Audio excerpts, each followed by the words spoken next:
From Wall Street to Main Street to help small business owners have the same capital as corporate America and give them the same resources as a larger company. We cover business funding, business credit, scaling, business consulting, and much more. Check out the website at shieldadvisorygroup.com. Welcome to the show, The Liquid Lunch Project. Welcome back, everybody, to another episode of the Liquid Lunch Project. I am Matthew R. Meehan, alongside my partner, Luigi, the Professor Rosa Bianca. What's on tap today, Lou? Today we have the small business consultant extraordinaire, Benjamin Friedman, also recently published author of Scale, Reach Your Peak. Welcome to the podcast, Benjamin. Tell us, how's the initial feedback of sales and the client reaction to Scale? Because I got to tell you, it was a wonderful read. Thanks, Lou. I appreciate it. Great to be with you, Matt, as well. The book was received really well, and it solves a need where founders go in, they start with this founder problem fit that's just driving them crazy, and they want to figure out how to make the world a little bit better in that specific problem. They dig in, they get some traction around the product. Maybe they're service-based, they're getting traction there. All of a sudden, they're being asked to build a company around what they're doing. So going from 0 to 1, now they're hitting 1 to 10. And they got all these questions, and they don't know what they don't know. So they can turn to the book. It's got over 130 different articles, topics across the board: sales, marketing, finance, operations, and also leadership, things like resilience, biases. And it just helps them to answer some questions they didn't even know they had. What was the brainchild to this book, Benjamin? As you know, Matt and I just recently wrote a book, and I got to tell you, there was this moment about a year ago where the book just wrote itself, because I think you acutely pointed out there was a market need for it, and we just tried to fill it. So to tell us a little bit about the origins of Scale. So it's funny. It started with COVID. We all took on new hobbies and interests. And one of mine was starting to write down some of the problems I was seeing, hearing from my own clients. And in trying to solve those, I started coming up with my own ideas. And I realized it's much better if I hit the research for a couple hours and figure out what the experts are saying. And that was fun for a while. But then I realized it was very academic and theoretical. And small businesses and startups are trying to grow quickly and solve problems even faster. So I started to convert what they were saying into my own words, so founders knew how to solve those problems. And I was getting really good feedback on that. About a year and a half into all that writing, I realized I had so many different articles at this point, might as well start to form it into a book.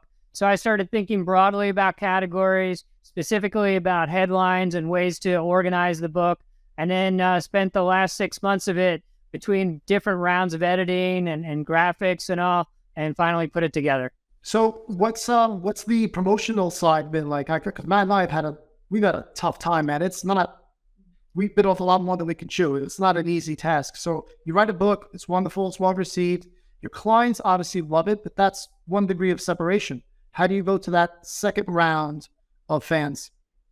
So it's interesting. I use the book in two ways. One is itself, trying to get some sales and get some people interested. But to your point, exactly, Lou, it's hard to break through the noise and get people's interest. So the other way is by letting people know. I have a newsletter I run weekly. I post on LinkedIn and other places weekly. And I always attach at the end a link to the book and tell people, hey, if you found this article interesting, you'll find more in the book. And that seems to be a nice way to tie in something people have top of mind with going back to the book. Benjamin, do you find yourself, when you're consulting with your clients on a daily basis, making references to, let's say, chapter 7 was talking about this and chapter 19 was talking about that? I mean, have you become the biggest fan of your own book? It's so funny you put it that way, though. I am certainly proud of the work I put in, but I'm also very mindful that nobody likes the guy in the room who's like, oh, as you can read in my book, da-da-da-da-da.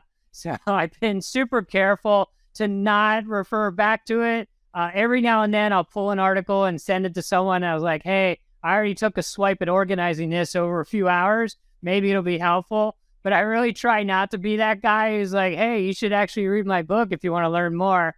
But it definitely comes up in my conversations because I was dealing with real issues, topics like fundraising, how to generate sales, how to scale your business even in uncertain times. All these things are absolutely relevant today. Even if I wrote it a couple of years ago, they come right back and they're relevant. So yeah, I'm definitely referring to my work, even if I don't say it. So what industries do you actually focus in? Like what do you say you love? What industries do you love to work with, and what don't you like so much? Yeah, so at the risk of not answering your question directly, I get really excited when the founder is there. They are wicked smart at what they're doing. They're looking to grow something out, but they know that they don't know everything. So I go and I talk to that founder and I'm like, hey, have you tried this? Have you considered that? You can see them not only spinning their wheels, but they're talking to people about implementing that idea. They're the founders who listen to their team, occasionally take an idea and run with it. They don't feel like they have all the answers, because there are founders who will get that company off the ground. They'll get to their first million, maybe even their first 10 million. But we all know here at some point they have to stop and say, no, you know what? I have to bring in other experts. I'm not the expert in fundraising and sales and product development and finance and marketing and all these other things. They start to recognize that. So when I'm having a conversation, if they're juiced up around learning and they're really excited to apply that and to try it out, that's what gets me excited. So we work with a lot of companies as well, and some companies that come to us, it's just a little too early for us to get involved. So at what stage do you step in and help these companies out? So it's funny, I've worked with companies from pre-seed all the way through Series B and beyond.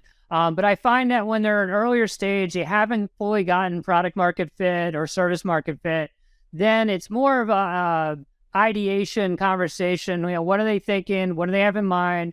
What problem are they looking to solve? And does that problem have business application? In no other terms, like, are they going to be able to make money off solving that problem? Because you have to be real about that too. And then I talk to them a lot about, how are you going to see this through? How are you going to be resilient?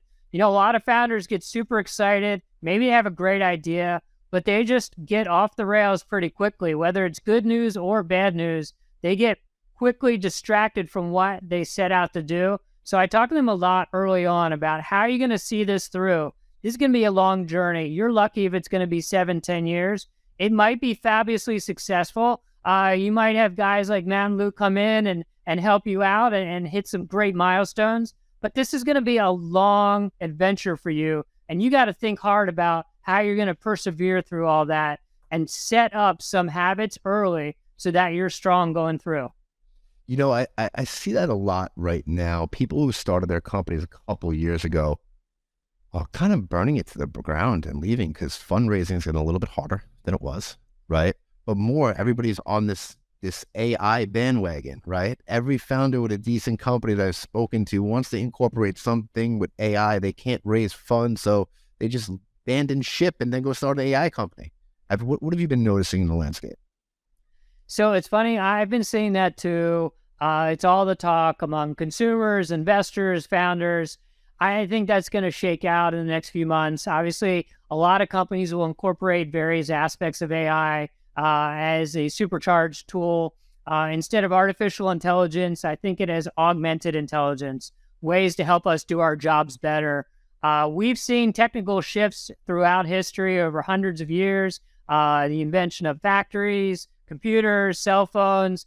Every time, every cycle, there was a new incredible innovation. Everybody was saying, oh, people aren't going to work anymore. Everyone's going to be out of a job. You know, when we build these factories, all these other people are going to be unemployed. And time again, there's more work for more people. So I'm not buying it this time around, but we do have to be very thoughtful about how we integrate AI into our thinking. And to complement that, people have to be more human than ever, because the tendency is to lean on AI and say, oh, AI is just going to solve all my problems.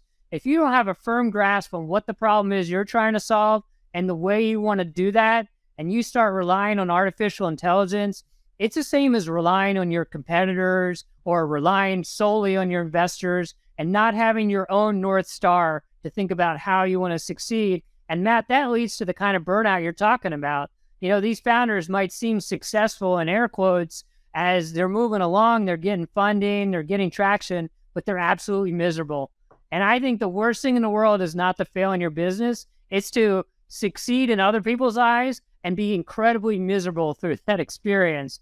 There's nothing worse. Then you got to spend years repairing yourself. Hopefully you can. And sometimes money can help, but sometimes it can't. Like, these people are completely burned out. It's miserable. Oh, listen, I can tell you, I know people personally that make millions and millions of dollars a year, and they want to jump off a bridge when you talk to them. Yeah. It's like, what's the point, right? So where did you find this love for working with startups? How did this come about? How did your business build, scale, grow? So I came out of grad school, actually worked in nonprofit management. I found that experience to be very process driven versus results driven. And while I love the mission aspect of the nonprofit, I was really hungering to put some work in place, make some changes, run some experiments, look at the data.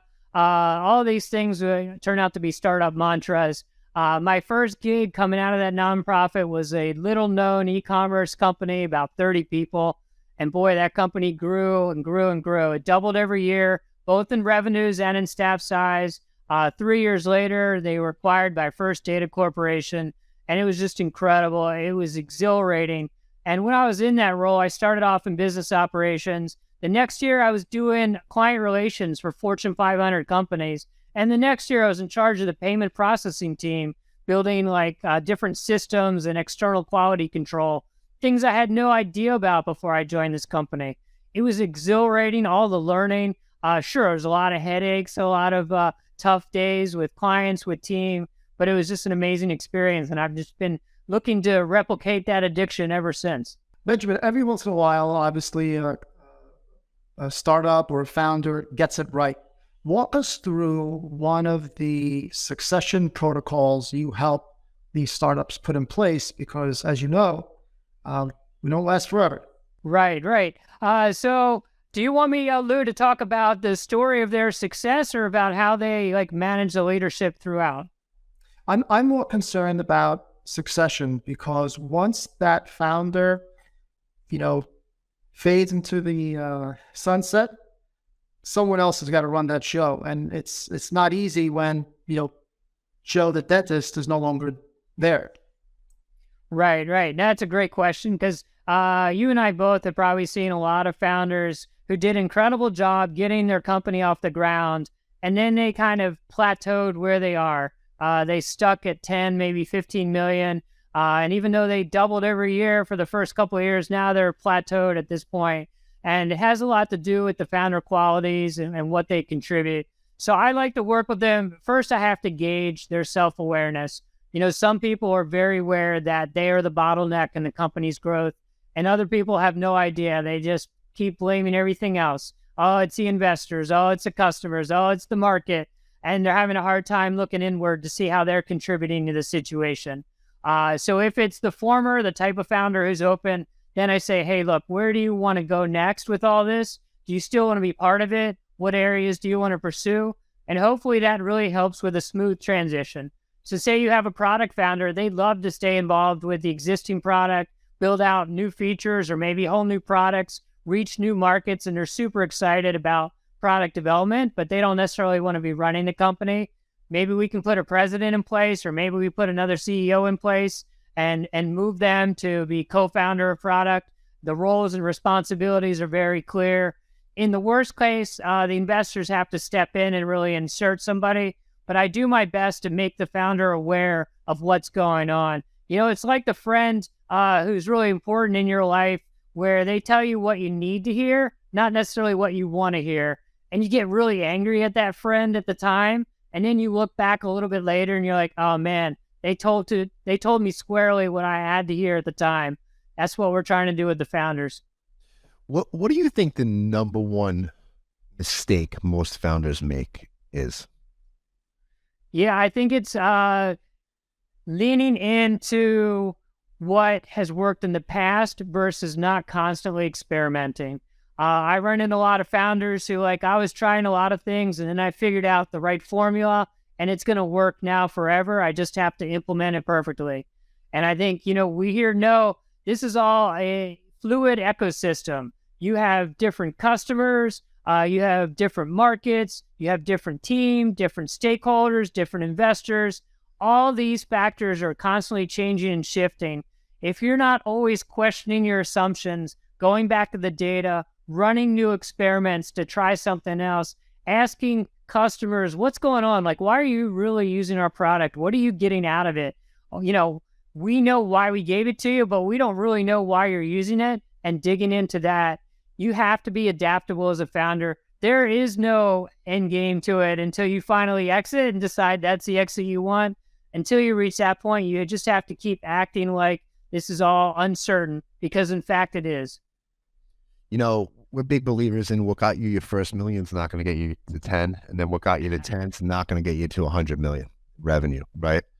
I find it hard sometimes when founders fall in love with their product or service and they're not willing to adapt and change. How do you address those issues with the founders?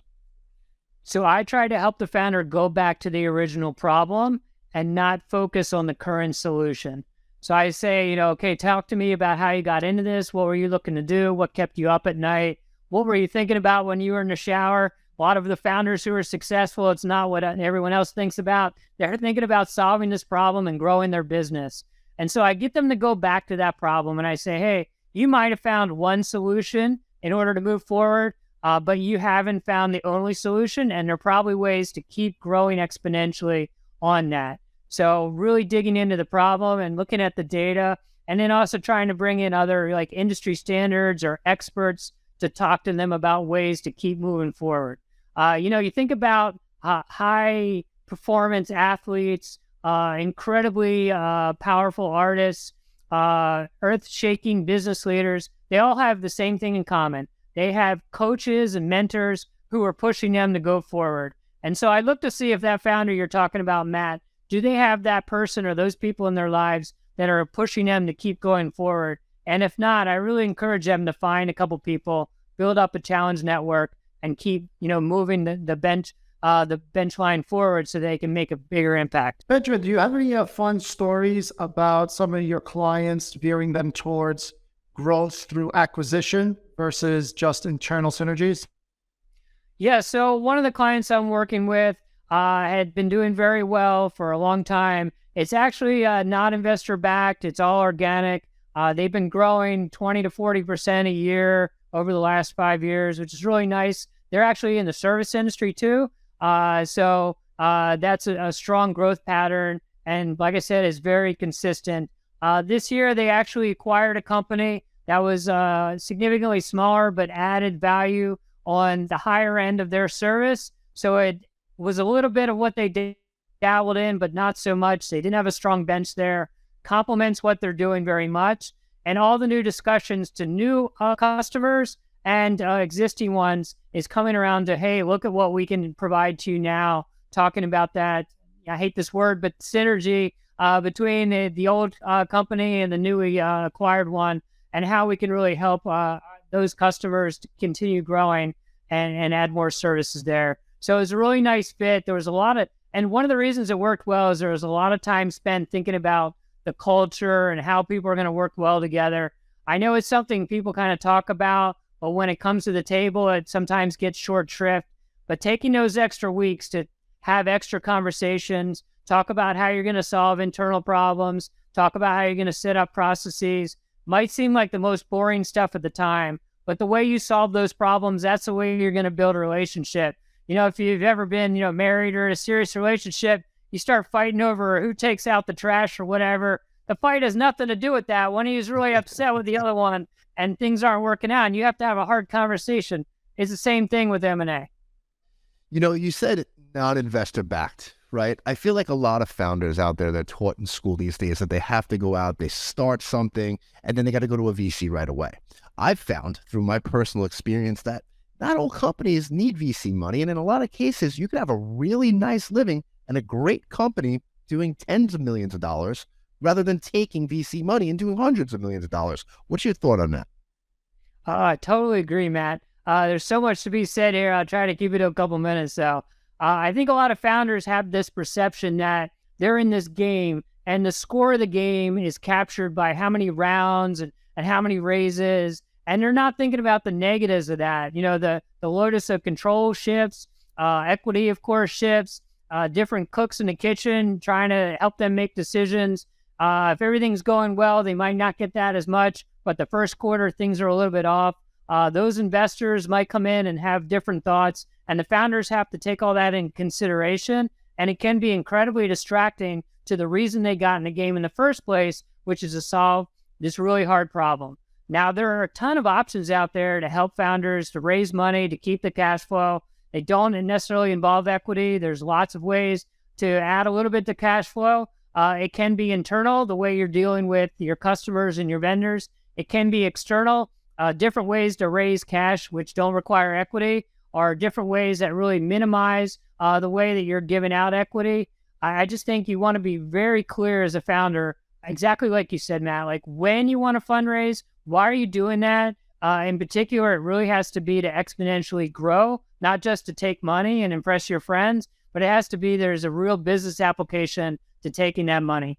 Well, you know what? I think we're going to see what happens, and things are going to get very interesting over the next year or two. You know, for the last 8 to 10 years, that spigot of money, it was pouring, right? And now it's stopping. So it's actually going to force some of these founders that started taking VC money to get more creative and to bootstrap things more, right? And find other ways to make money in their business.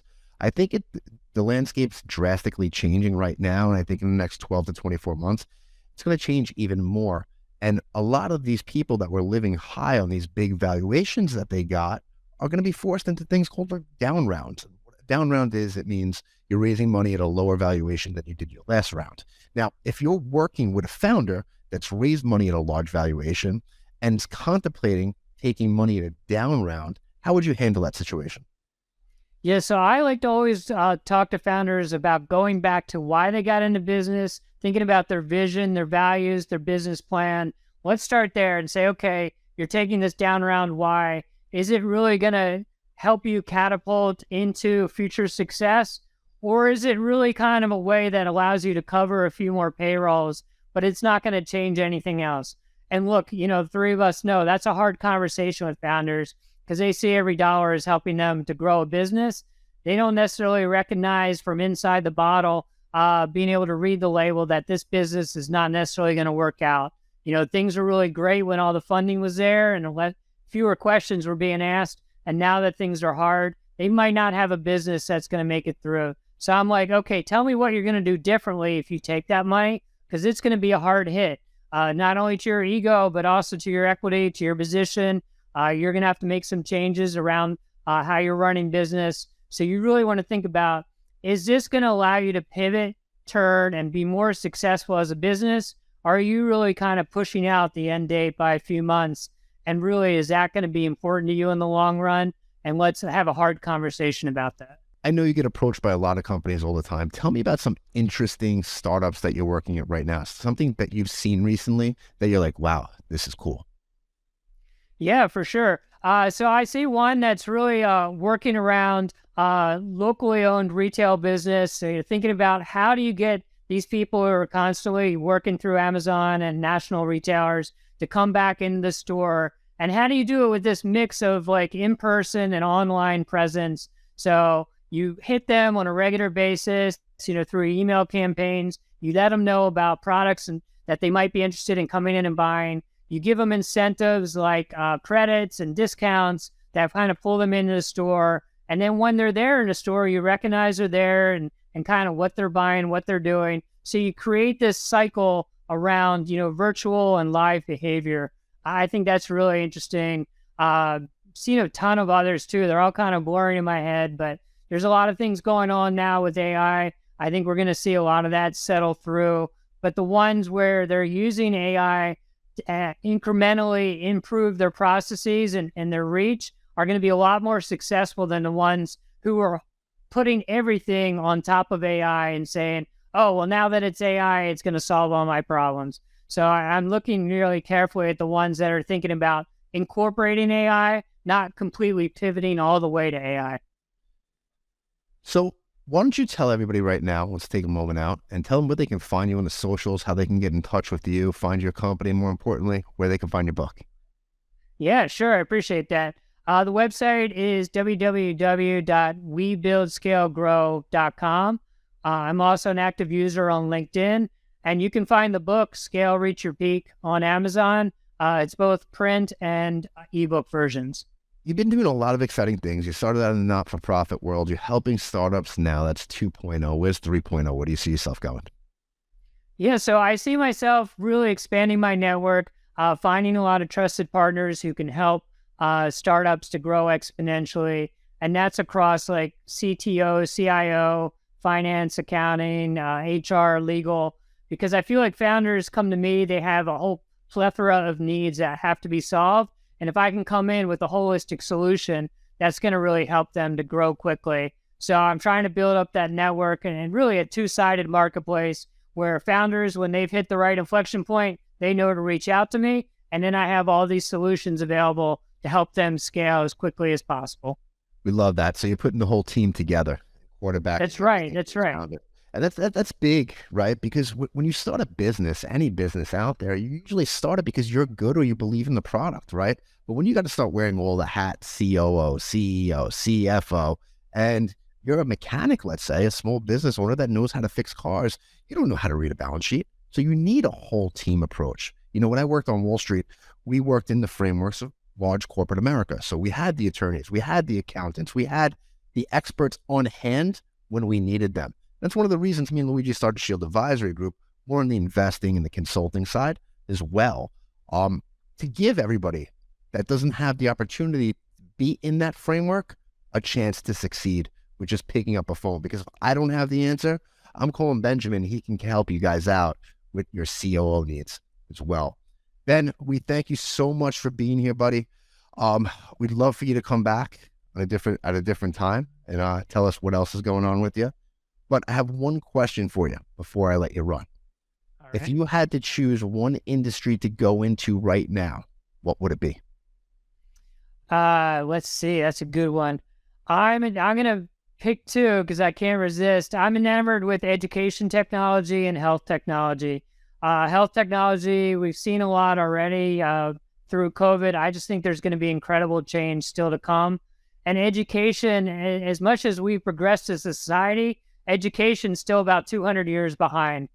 We should be inverting the classroom. We should be teaching each individual student, not a group of students. When you teach a group, maybe one or two people's learning and the rest are too far behind or too far ahead. We're not catching them. So we have to completely flip that model around, and I can't wait. Totally agree with that. Benjamin, thank you so much for being here. Guys, that's a wrap of the Liquid Launch Project. We'll see you on the next episode. Thank you for listening to the show. And make sure you subscribe, leave a review, and share it with a friend. We'll see you on the next episode of the Liquid Launch Project.